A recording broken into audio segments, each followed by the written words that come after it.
Hello, traders. FX Pip Collector here. Today is Monday, June 2nd. This is my analysis for the US dollar Canadian. If you haven't done so yet, definitely do check out my free Discord group. It's linked down here in the corner at the end of the video. And make sure to take a look at my website, fxpipcollector.com. Watch the video on the home screen to learn more.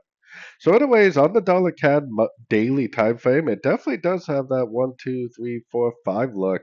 We are at the 78%. Kind of makes you think that maybe we could make a bigger move to the upside for like a wave one and a wave two. The thing is if this really is a wave one, which I definitely think it is, most wave ones end after the break of structure, and we definitely don't have the break of structure yet. So I honestly think it's probably more likely that this will not go make a big move to the upside, but will continue to go down. So I'm definitely looking for sorts unless the market tells me otherwise. Going down to the 1 hour time frame, I'm definitely looking for sorts at the end of 1, 2, 3 wave pullbacks. I definitely wouldn't try to go short right now at the bottom of a move, but I would definitely go short if I see another 1, 2, 3 wave ABC pullback.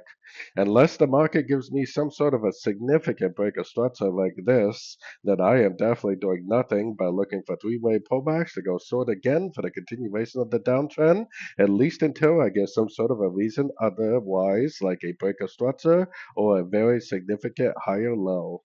Otherwise, it's shorts all the way. So anyways, don't forget to like and subscribe, and as always, thank you for watching and happy trading.